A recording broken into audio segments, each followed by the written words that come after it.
Hello, my name is Michael Garrick, and this is Popping Culture Movie Reviews. Today, my guest is Grant Sheffield. He's a hilarious comedian, podcaster. Grant, please tell them the name of your podcast, buddy. Another Black Dude podcast. One of the best names for a podcast, also.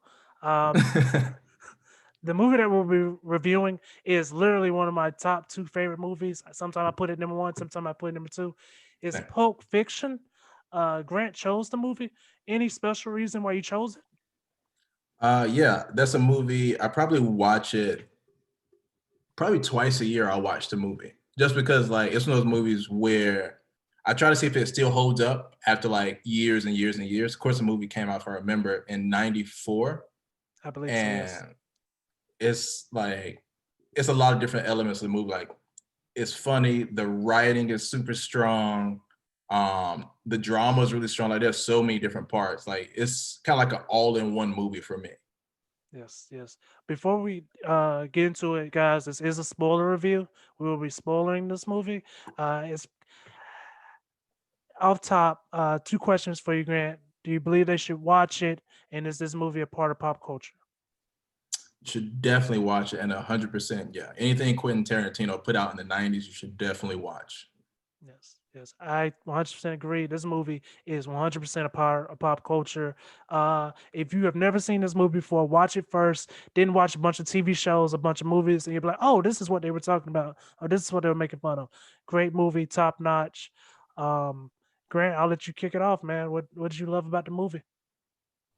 Yeah, I think the first thing is like you get to see like the movie from different viewpoints, right? So you get to see it from Samuel Jackson's viewpoint, his character. Not to mention John Travolta is amazing in the movie.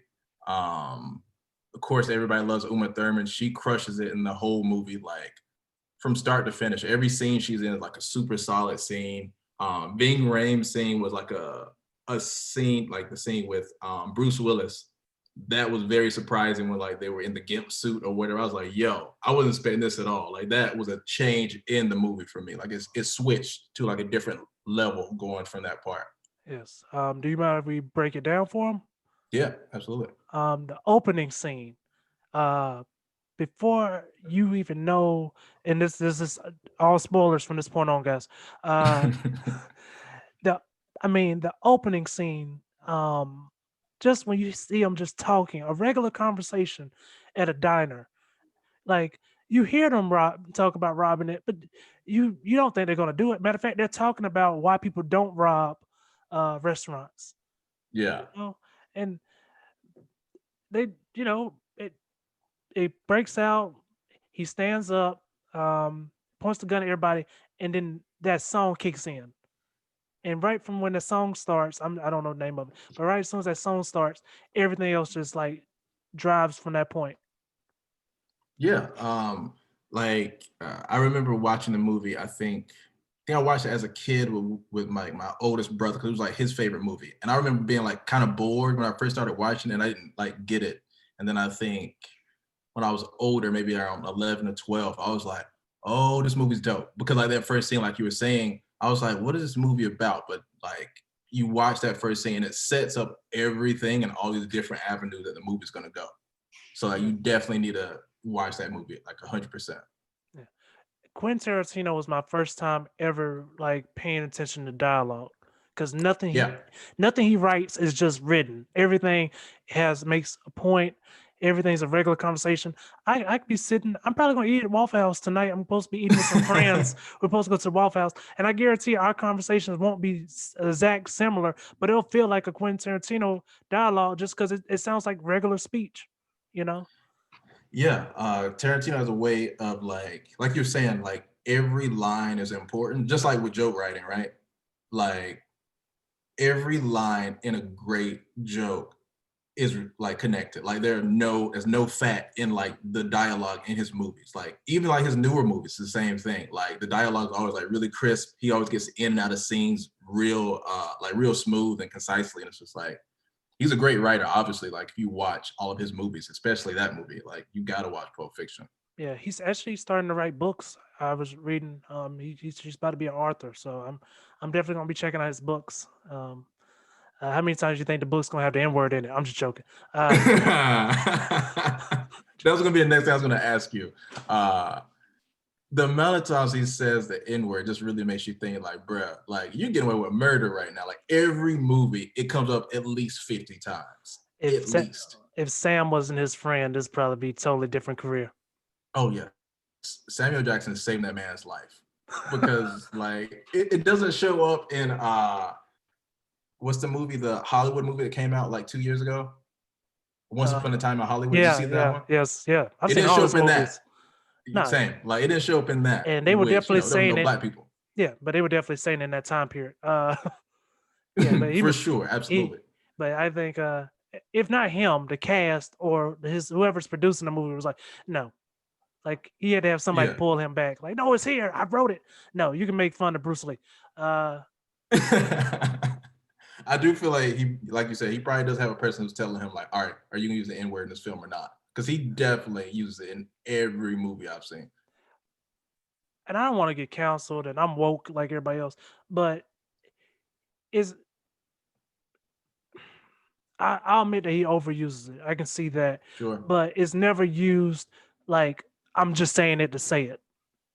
Mhm. That's the only thing I can say. He's never said it like he's never used in a movie where I'm just saying it to say it, in my opinion. Yeah, I agree. I don't think that he's being callous in the way he's using it. I think it is always to like prove some type of point about like that character, right? Like you think about in this movie, where he says like dead nigger storage or whatever. It's just like that's a line that lets you know about this character, like how flippant that character was about helping out like Jules or whatever in that situation, right? Yeah. But like it's funny whenever the N word is used in a Tarantino movie. A lot of times, Quentin Tarantino was saying the N word. Like, let's Yes. not forget that part. Like, he's Yes. typically saying the word. Yes. Yes. I was about to get to that. Like, yeah, it's 100% like if it's a fall guy, he's like, I'm the fall guy. Like my career goes, let it be me. Yeah, Um, but to go after the opening scene, we meet Jules and John Travolta's character. I can't remember his name at this exact I moment. never remember him. Yeah. I never remember his character's name ever. Also, did you know this was like John Travolta's comeback, believe it or not? Like he did a movie Yeah, before this. I don't remember it, but it was like apparently not good.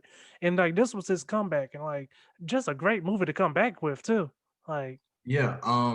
If I remember correctly, I think after this movie, he did the movie with um Kristen something, the white girl. It was like uh Look Who's Talking To or something like that. One of those movies, like the baby movie, whatever it was. He did that movie after this, I think. okay. So like this movie was definitely like super helpful for his career because he had hitting a cliff bad. Yeah, whoever his agent was, they picked the right one and then like continue to pick bad ones. Like but just that scene was just shot so well. The dialogue, like I said, was perfect. Like, just who talks about McDonald's for some reason? Like, who brings up McDonald's and like on the way to a murder? Yeah, yeah, yeah, yeah. Like it's just normal Like conversation. the Royale with cheese is one of the best lines in movie history to me personally. Like it just works out so well. And then like, you watch the movie and then I think what's my guy? I think Phil Collins from Mad TV. He's the one who gets killed or whatever. Like when he turns around with a gun, he like blows his head off. Like, what do you think? He blows his head off. Like that's right in the car. That's one of the best moments in the movie for me because like I had no clue this dude was gonna die. Like I was like, oh, well, they're gonna ride back to wherever, and then he killed him. I was like, yo. And then you get to that next scene, which is like dope, where they're spraying the hair with the with the water hose and shit. Amazing. Yes. Uh, just to backtrack a little bit, they um the way how clever and how small his scenes were. Because if you remember, when they popped the trunk, they had shotguns, and they were Yep. just like, "No, we don't need them." Like Yeah. just, and then it was like they definitely could have like easily did everything with a shotgun. I mean, they almost got killed. Yeah. And if it Do wasn't, you? oh, I was saying if it Yeah. wasn't for that, Jewel wouldn't have changed. Like Exactly. him almost dying is the reason why he leaves, from doing what he was doing. Yeah, and that goes back to that point. Like every like line and every scene is like very intentional. Like when you're watching, it's like, yo, this dude knew exactly what he was doing when he wrote the script. Yeah. Plus, that scripture is quoted a lot now. Like people Yeah. quote that scripture a good bit. So, like, Yeah. And they have no clue like what the whole context of the scripture is, but they uh, always quote it. thank you. Somebody that knows. Okay. Okay, I'll have to explain it. Yeah, somebody that knows, like, yeah, that scripture does it. If you keep reading, yeah, Yeah, um, like you definitely gonna get what you would consider like Old Testament God, right? yes, Because it's like, yo, there's some serious stuff's about to happen in that next paragraph. Keep reading. yeah. Uh, Also, fun fact: the black guy, that's what you're talking about, Phil. Yeah. He's actually divorced for Samurai Jack. Oh, I didn't know that. Because Huh. they were in a big thing about like since he's not like Asian, should he still voice the character? That's something else. I would love to talk about it. He, next episode, whenever you want to come back, let me know, buddy. Uh, Absolutely. I can go on that for years. yeah. Uh, but then, how do you feel about the cigarettes that go through the whole movie? I thought that was very clever that he kept that from Reservoir Dogs to Red Apple cigarettes. I thought that's a Yeah, little absolutely. Easter egg that like if you're a fan of Quentin, you notice immediately. Yeah. I think like people who had no clue, like there, if you're a new fan of his movies and you just keep seeing like these cigarettes, you probably don't even notice. It's just like the Easter eggs that might be in like an Avengers movie that all of us know about versus like, what happened this month. I thought it was dope. Reservoir Dogs, of course, another favorite. I could talk about Oh that as well. yeah, it always starts in restaurants. I wonder what his affinity is for restaurants, though. Like, I wonder, like, is that a place where he writes his scripts, or is that like a place where he has like whatever? Because there has to be some like connection in my head to I these mean, places. I would love to know what he likes about restaurants. I do not want to know what he likes about feet. Yeah, he does have a foot fetish for sure. Yeah, like I it's somewhere in the movie. I can't remember where it is, but I think it does show feet in this movie. In this movie, can't think of it right now. But and then we continue on to when John Travolta takes Uma Thurman out on that date. Um, I want to go to that restaurant. That's one restaurant I would love to go to. It looked dope, right? Yeah, Like the dancing, the people were like dressed in like the old clothes. It looks dope, all of it. yeah, yeah. I mean, I'm pretty sure the wait staff hates wearing costumes, but Oh yeah, for sure. yeah, like Especially for $10 an hour. Get the F as out of here. exactly. Yeah, I'm me today. Okay, that's who I am today. I'm me. uh, when it came to the dance, Mhm. um, did you get it the first time you watched, or you were kind of like, "What are they doing?" I think I had to watch it twice, I think, Me too. because like it went way over my head. I was like, I don't know what's happening right now. Yeah, I did not get that at all. Um, and then that follows to I want to say that's when she overdoses. Yeah, so when they get back, yeah, I think she goes to the bathroom, right? Yes. She goes to the bathroom. Um, she's got the cocaine or whatever, and yeah, Yeah, you remember when she's in the restaurant and they're just all like it's all these women just doing cocaine in front of the bathroom. I mean, in front of the mirror. It's just like, wow, that's what women been doing for so long. That's right. That's where y'all go powder your nose. yeah, It's that's it. ridiculous. Yeah, that's I That's definitely like a strong '80s, early '90s reference though, because you think about like how prevalent it was yeah, in like that time period. Like that is very likely what it was like in LA around that time period. true. Very much so. Um, how would you feel if like one of your not that kind of circumstance, but how would you feel if one of your friends just caught like like drove to your house that late for anything? No, it's no way. People don't get in the door past 9 o'clock in this joint. Ain't no way. I feel the same way. I feel the same way. Like I'm very anti. Like, nah, you got to call somebody else, bro. Yeah, it just my first thing is why me? Why would you come to me? Like why am I that am I, am I that friend? Yo, that's real. Like I didn't think I put off that vibe. But like I said, it was a good friend, definitely helped save her. Yeah. Uh and then we translate to I believe the next scene is him dying, right? Didn't John Travolta die in the next scene? Yes. Yes. Yeah. That That was the next thing. that scene was the first time I watched it. I was so confused. I was like, "Whoa, he died!" Like it just because the order, it just I was like, "Okay," and that's what it shows like the difference between like that accident what happened, and you see Jewel, he almost gets Mhm. shot, and he's like, "I'm leaving the game," and you see John Travolta's character, and it's like, "Oh man, that's what happens." And you just see if John had left like Jewel, he may have not died. Yeah. Yeah, I thought it was an interesting scene, like especially going based off of like what the previous scene was. Like you see Uma Thurman who's like overdosing on like cocaine, and then like he dies in the next scene. Like a lot of drama happened in the span of probably 5 movie minutes. Yeah, So that was a lot. yeah. Um, do you feel like the movie slows down when Bruce Willis is introduced? Yes, it slows down dramatically. I think I remember when I was watching it maybe last year, feeling like the movie has the pace has slowed down. Like it's starting to get like I'm gonna say like a little boring. I think only because they had to introduce his character and you had to get like some background on his character, and then it sped back up. I think in the bar scene. Yeah.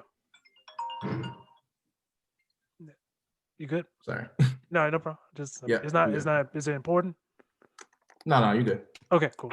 Uh, but that scene it still slows down to me, but like I appreciate it because if he didn't take the extra time out, nothing else would make sense. So Yeah, you definitely needed that. And then I think that's also that part of the movie is when they introduce Ving Rhames' character, if I remember correctly, yes, which he had to be painted in with this broad stroke of being like a huge villain in this movie, like a big boss. And they did a great job with that with Bruce Willis's character. yeah. Um, the fight, man. Do you fit that was not nitpicking out, but like, why not take the dive? Yeah, I agree. Like I agree. that was the only part where I was trying to figure out why he didn't. Like, Yeah. So once again, I think that Quentin Tarantino definitely has like a way of like writing these movies where he knows exactly what he wants to do with it. And a lot of times with his movies, I feel like he wants us to like figure out the reasoning behind some of the things he does in the movies. And I think any good filmmaker does that as well, where it's like, I'm gonna leave it to the audience to make their own conclusion. true. Open endings are one of the best endings ever. I agree Yeah. with that. But some people hate that. But I enjoy it personally because like I get to make up my own story. But some people are like, well, this had a terrible ending. Like just because it didn't have like an open shut ending doesn't make it a bad ending. True, true. Sometimes like it's I think it just very much varies on the movie because sometimes like they'll have a clean cut ending and Mhm. you'd be like, wow, I didn't think they were that clever. Like have you seen Borat too? I haven't. I heard I need to watch it though. Okay, never mind. Well, I'll go watch it and you'll see what I'm talking about. But yeah, sometimes but yeah, I agree with both. Like as long as it's I'm a sucker for a good ending, whether it's open or not. Like I just love a good ending. And then we get closer to the ending, we get to Bruce Willis in the Gimp scene. Yeah. Uh, bro, you talk about left turns. I didn't, I didn't see that. I didn't see it at all. I didn't No. like, Again, that goes back to that point about like them making Bing Rames be such like a big character, like a boss, like above everybody else. And then that happened. I was like, yo, where did this come from? and then I think right after that, didn't Vin Rames do that movie about like he was a cross dresser or something? Yep. That Yeah, came out, I think, the next year or 2 years later. yeah, yeah. It was just a left turn where I was just like, man, he had to read it in the script, but like if you're an actor, you're gonna make you're gonna do what you do, you're gonna get your paycheck. But I was just like, Right. man, if I was reading the script, I was like, what? How does this happen? Why does this like? Yeah, for Um, sure. Did you know he's like classically trained as well? I think Ving y- Rhames, if I remember correctly, he's classically trained, yes, yeah, a lot, which is crazy. Like you think about like a like not the like stereotyping like a dude that big, you wouldn't think that he's like classically trained in like Meisner and stuff like that, and like ballet and opera and stuff. Like you wouldn't think that he would have not those capabilities, but you wouldn't assume that he would be a person to do all those things. I think he had the background. He definitely had the contacts, but I Mhm. think he said, I want to say in an interview, maybe in 2011, 2012, but he was like, he always knew like this is what I was going to get cast as. There was no way around it. You know, he Mm. was just like he knew back then, like if I wanted to act, this is what I had to play. You know, That's so crazy. you know, Do you think that's fair in like Hollywood though to be typecasted? no, of course not. Of course, it's not fair. But have you ever seen Hollywood Shuffle? Yeah. Yeah, it's a parody, but I think it's not that hardcore. But I think a lot of what goes on with Hollywood Shuffle is what goes on in real life. Yeah. Yeah, we can talk about typecast another time. Yeah, but yeah, I definitely agree. Like I think Like about it's some of my favorites like I who said, are in man. movies. Like I said, anytime you want to come back on the podcast, let me know, bro. Yeah. Um, uh, but to wrap it up, man, I don't want to take too much of your time. To wrap it up, um, they come, it's not the original ending because you know John Travolta's character dies, but then you get to the ending where you see them walk into the restaurant and you're like, oh snap! Like, Yep. uh, what your first reaction? What was it? What were you thinking? Because I just even now I still smile a little bit like, oh, okay, here it comes. Like, Yeah, yeah, for sure. I got really excited, right? Like I think for me, it's probably comparable to when, like on the Avengers movie, when Captain America picks up Thor's hammer. It's like the yeah, same like type of excitement. I was like, yo, this is about to be fire. Like he did such a good job with that scene and like the way he set it up where we know John Travolta's dead. We go through all these scenes where Bruce Willis, his character, Ving Rhames, his character, blah, blah, blah. And then you get to the very end and now you see them two walking into the restaurant. And then, yeah, perfect for me. So, as far as cinema, it was perfect for me. I was like, yo, he did it. yeah. Like I said, still a classic, still great dialogue. Oh, before we leave, I don't want to leave this character out because he's not in the movie for long, but he's an important character, Mister. He's the guy that helps with the body. Yeah, okay. I know what you're talking about. I can't think. I want to say Mister No, but that's not his name. I think it was Mister White or Mister Red or something. But how'd you feel about Was his it character? Fox? No. I think that was it. I think it was Mister Fox. Yeah. How'd you feel about his character just like sliding in and out of the movie? Like how'd you feel about that? Yeah, definitely one of those characters who was like super important in the movie. I thought that it was cool how like he pulled up on like what I think was like maybe like a Lamborghini or a Porsche or like some young chick or whatever. He's like, this Yeah. is what we're gonna do. And he's like just giving directions or whatever. And I think John Travolta's like trying to give him shit or whatever. And he's like, listen, I don't have time for all of this. And then no, he was the wolf. He was the wolf. That's who it was. Yeah.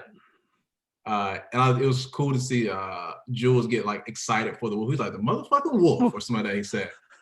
Like he was turned up about that situation, Yeah. and he was throwing them t-shirts and like that was that whole scene with towel and the blood in the hair and all that stuff. Yeah. That was like just dope how he went from that scene. I think it came in what 3 or 4 scenes later, if I remember correctly. Mhm. Yeah, he's not in the movie long, but like he left a lasting impact. Cause like you said, when they made that call, it was like, oh, he calling Noah. And then Yeah. you have Quentin's part. We spoke about the niggers. And am I running the dead niggas here? It's like yeah. Yeah. Um I think the best dialogue in my opinion, I may be biased. I think it was definitely Sam. Sam had the most fun. Sure. Like Absolutely. this is the first time you realize, yeah, Sam does like the word motherfucker. Like this is It's his favorite word. He yeah, holds on to it dearly.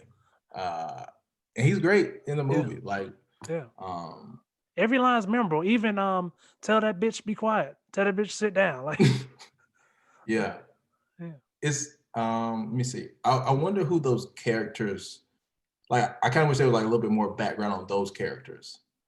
Like that would have been something cool to know, like what their like side story, like I guess like the B plot line of like their story. Just because like for the people who haven't seen the movie is a pretty long movie. I think the movie has like 2 acts in it, Yeah. so 2 hours and 45 minutes or 2 hours and yeah, 50 minutes. yeah, like 250 something like that. So like some stuff could have been cut for me personally, so I can like know how do these people even get to like this like restaurant or whatever. Of course, that's how it ends, where it's like, all right, you see them at the restaurant or whatever, John Travolta, you know it's about to go down. It was right after they um dealt with the body, I thought. Because they had those clothes on. Is that what it was? Yeah, I thought it was right after they took care of the body because they had the different shirts Yeah, on or whatever. That's right. Yeah, yeah. It would have been great to see like I said, just to see like where those characters, like what were these characters doing before, right? Like that's where Yeah. I was at. Nice, nice, nice. Grant, thank you so much for coming on to the movie review to talk about it.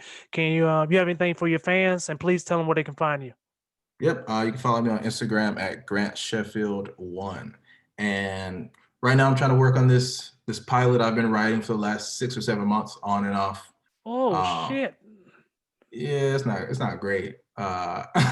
It's just like, just like a little thing I'm trying to like put together, and I send out to a few places to get feedback just to see like, all right, is this worth me continuing to write? So that's kind of what I'm working on right now, trying to get some stuff written and pushed out to people to see if I can keep doing to try to finance something in the future.